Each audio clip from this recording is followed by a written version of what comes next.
Welcome to the first episode of Haunted America. Today we start our journey searching for the most haunted places throughout America.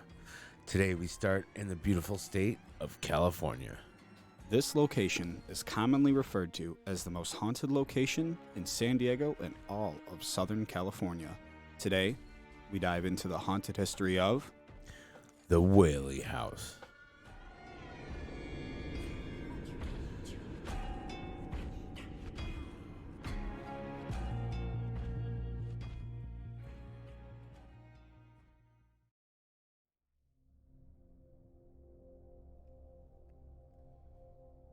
Whaley's spirit and sharp business knowledge, acquired in part from his education at Washington Institute, helped him flourish in San Francisco. Thomas Whaley capitalized on his success by establishing his own store on Montgomery Street. After an arson set fire and destroyed his buildings on Montgomery Street in May of 1851, he relocated to San Diego upon the advice of Louis Franklin, who was a merchant that operated stores in San Francisco and Old Town San Diego. Whaley set up various businesses with Franklin, Ephraim Morse, Francis Hinton, and even his brother Henry. He amassed enough money to eventually return to New York to marry his sweetheart, Anna Eloise Delaunay, the daughter of French-born parents, on May 14th of 1853. Now, shortly after marriage in 1855, Thomas and Anna returned to San Diego.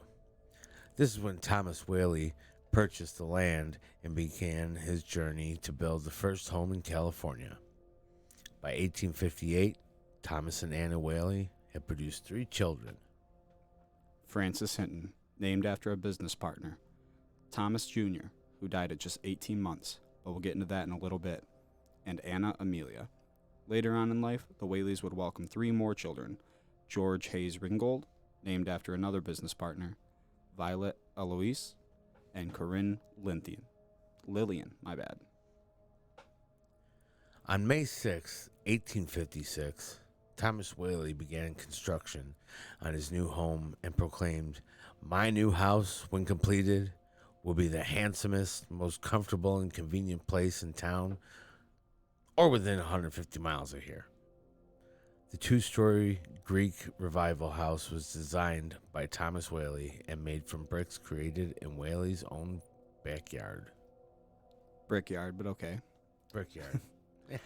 Upon completion, this house came to a total cost right around $10,000. The Whaley House was overwhelmingly praised as the first of its kind and finest home in all of Southern California. Now, we don't have to wait too long for the first family tragedy. The first death actually came shortly after the family moved into the recently completed home. Their young son, who is just over 18 months old, died of scarlet fever, which is the bacteria that also causes strep throat. You have to remember, this is the 1850s we're talking about. The same kind of healthcare we have now is not available back then. Today, this kind of death would be easily avoidable. Soon after the death of his young son, Thomas Whaley decided to pack up the family and move out of San Diego to San Francisco. However, Mr. Whaley was not ready to give up on his dream home just yet. Several years later, in 1868, the family, which now included Thomas, his wife, and now 5 children, returned to the home. Upon Thomas returning to the house in San Diego, the house quickly became relevant in the town again. The house became the headquarters for the city courthouse, San Diego's first theater troupe, a general store, and more. However, in 1870, local merchants decided to pack up and move to the new town, which is now known as the Gaslamp Quarter of San Diego. In 1871, Thomas was away on a business trip. While he was away, men held his wife, Anna, and children at gunpoint for the courthouse records. You see, the merchants and locals who abandoned Old Town San Diego and moved into Newtown wanted the courthouse to come with them, but Thomas refused. This led to many turning on the family. And obviously, this was not good for the Whaley family, as threats were being made and actions were being taken against his wife and children while he was gone, and those threats and actions were life-threatening. However, Anna and the kids survived this incident. They would eventually lose the fight, and the courthouse in 1871 was relocated to Newtown, San Diego. But several years later, we would have another tragedy in the Whaley family. Two of the Whaley daughters would marry inside the home. Violet, the younger of the two, married George Bertolacci, and although she gave it her best effort, the marriage was unbearable, leaving Violet divorced and full of despair. She was so wrought with depression that this would lead to the second death in the family inside the house, as she decided she could not live with the shame and shot herself in the chest on August 18th, 1885, with a .32 caliber pistol. She passed away inside the house at the age of 22, alongside a suicide note, which quoted a poem inside, and the poem read this: Mad from life's history, swift to death's mystery, glad to be hurled anywhere, anywhere, out of this world. Imagine that kind of sad and helplessness being implanted on the inside of this house. I can't begin to imagine how Thomas and Anna felt, losing two kids so tragically inside this once dream house. From the information I've gathered, Thomas soon moved the family into a new house which he had built to get away from the events that took place in his once dream home. The original Whaley house would lie abandoned at this time. Years went on. Thomas eventually passed away due to declining health issues. Thomas would pass away on December 14th of 1890 at the age of 67. Meanwhile, the old Whaley house remained vacant and fell into disrepair. In late 1909, Francis Whaley undertook the restoration of the building and turned the home into a tourist attraction, where he posted signs promoting its history and entertained visitors with his guitar. Anna Whaley, Thomas's widow, Corinne Lillian, Francis, and George all lived in the home in the old Whaley house. On February 24th, 1913, Anna died at 80 years of age. A year later, Francis Whaley died on November 19th, 1914. George Whaley died on January 5th, 1928. And lastly, Corinne Lillian continued residency in the house until her death in 1953. The Whaley House is still located in the Old Town neighborhood of San Diego and opened as a museum on May 25th, 1960.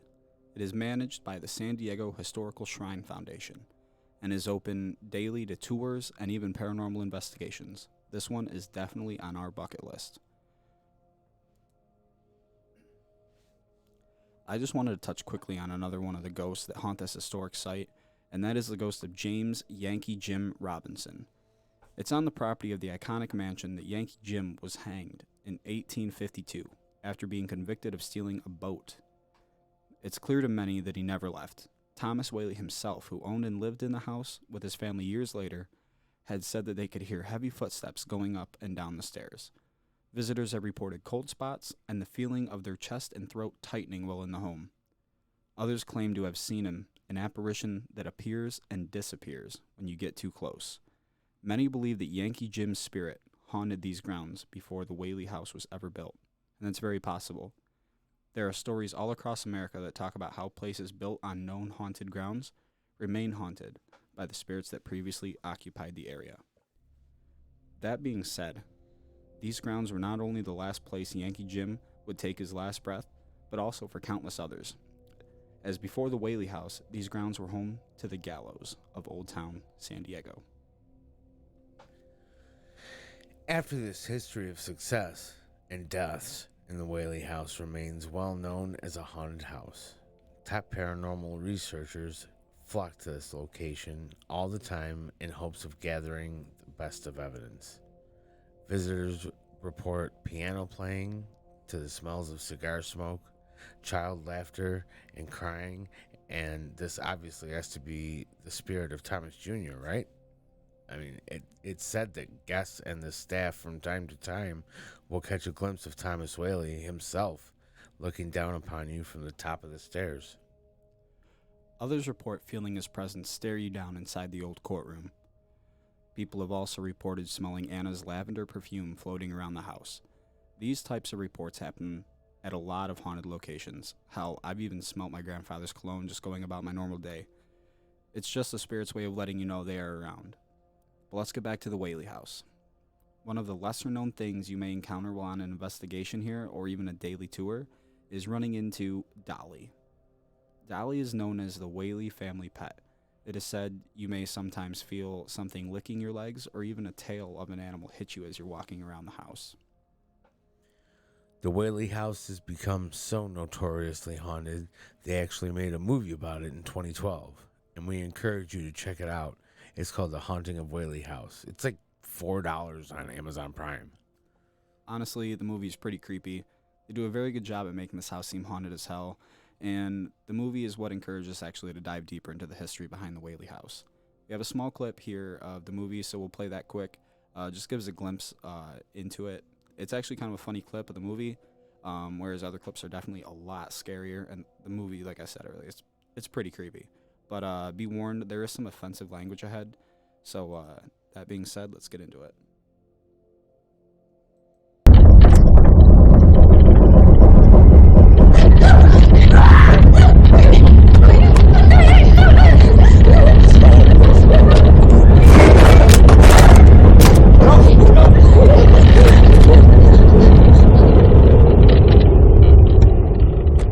What the fuck was that all about?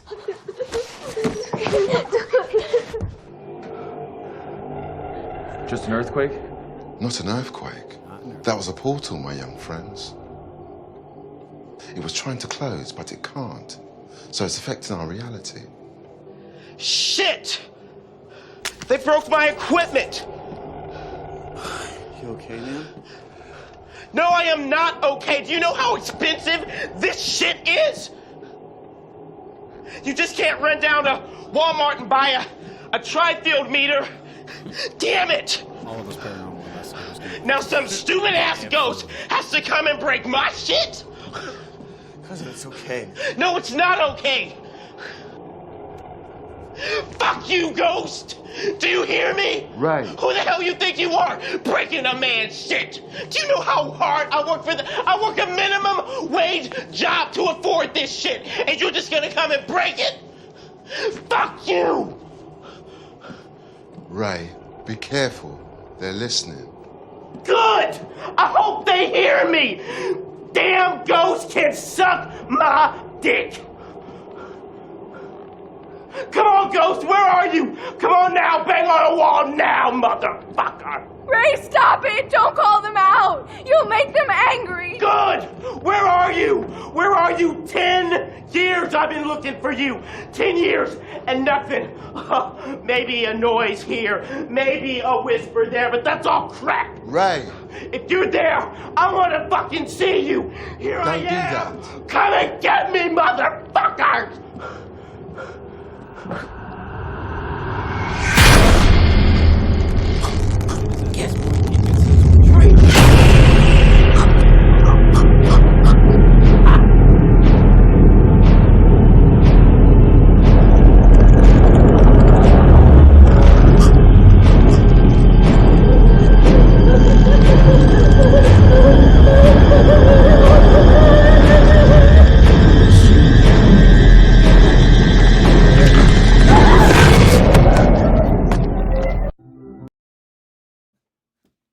I get it.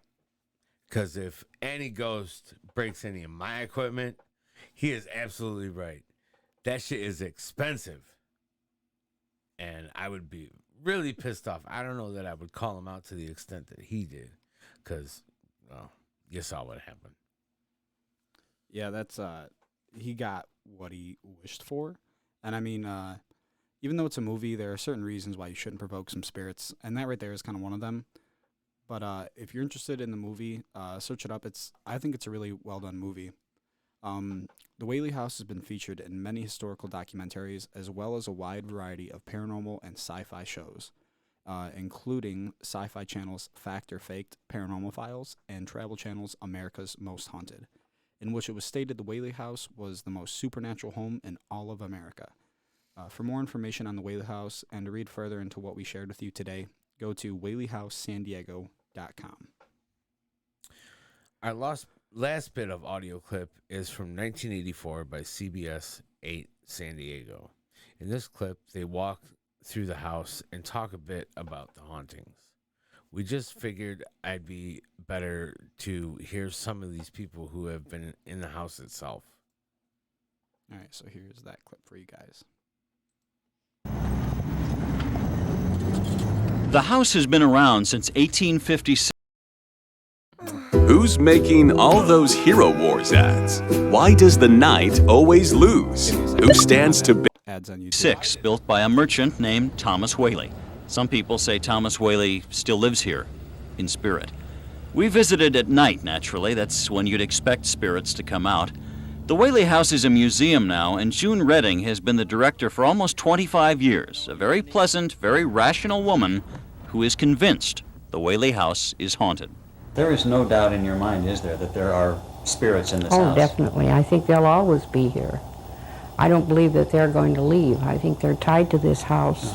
She says the spirits are friendly, they never bother people, but she says they are present. The consensus is that there are 4 main spirits: Thomas Whaley, his wife Anna, a little girl who used to play with the Whaley children, and a sailor named Yankee Jim Robinson. Yankee Jim was hanged for stealing a boat in 1852, 4 years before the Whaley House even existed, but the gallows stood right here, where the downstairs archway of the house was later built.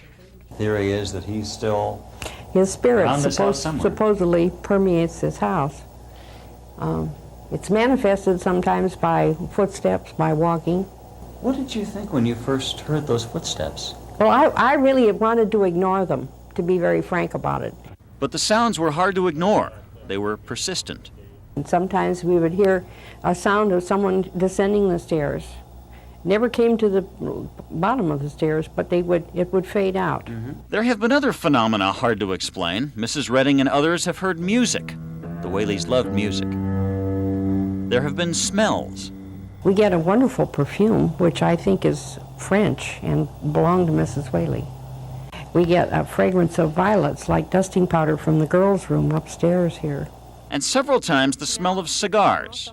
And no smoking is allowed in the Whaley House. No, and the smell will travel. You will swear someone's walking and smoking toward the front door. Several times, especially around the holidays, there's been the smell of cooking. No one cooks in the Whaley House anymore. We didn't encounter any strange smells while we were there. We didn't see any apparitions, but sounds, well, at one point, our audio man, Rick Corcoran, heard a scratching noise in his earphones. I was going to check the mic and see if it was something wrong with the mic box, but Why don't you do it that? hasn't been there all night. It just started? Yeah. He checked the mics. They seemed okay. Didn't appear to be anything wrong with the mic. But it sounded scratchy. I heard some scratches there. Hadn't been there all evening. And then there is the matter of the 9th step. You see, there's a courtroom in the Whaley House. It was the county seat from 1869 to 1871. County records were kept here. But the city fathers decided to move the records. Whaley resisted that idea. So in 1871, some men broke into the house and took the records. Anna Whaley heard the commotion, went to investigate, and was standing on the 9th step of the staircase when she was confronted by the men. They had a gun. They threatened her and her children.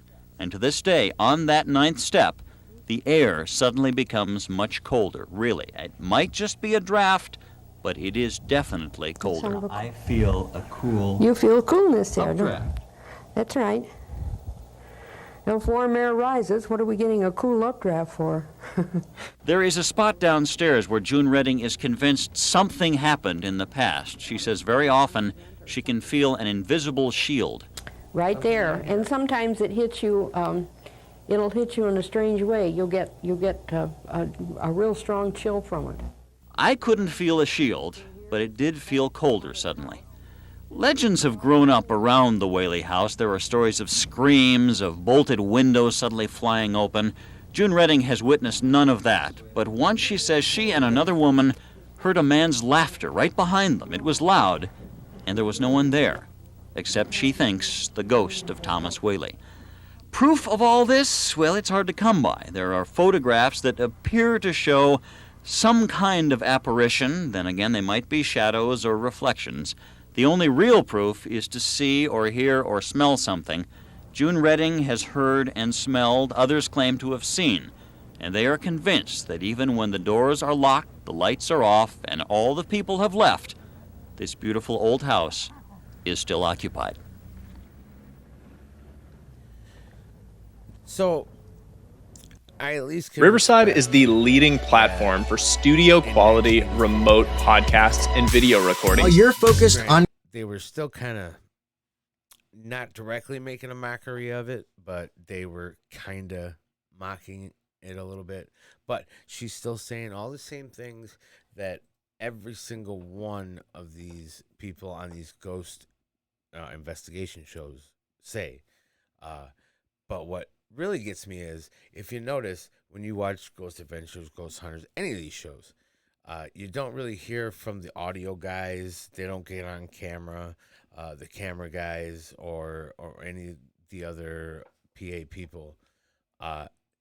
It's when they have the best audio of everything that's going on, and when they have to speak up so much to where whoever's producing the show decides we need to switch to him and talk to him about what just happened because he heard something that he can't explain and it really meant something. That just shows that this is nothing new. We're just learning how to pick up on it. And we had a clue way back in the day, but we're really starting to understand a bit more. But at the same time, we may be not understanding anywhere near as much as we think. So I think it's safe to say that the Whaley House indeed makes our top list of Haunted America.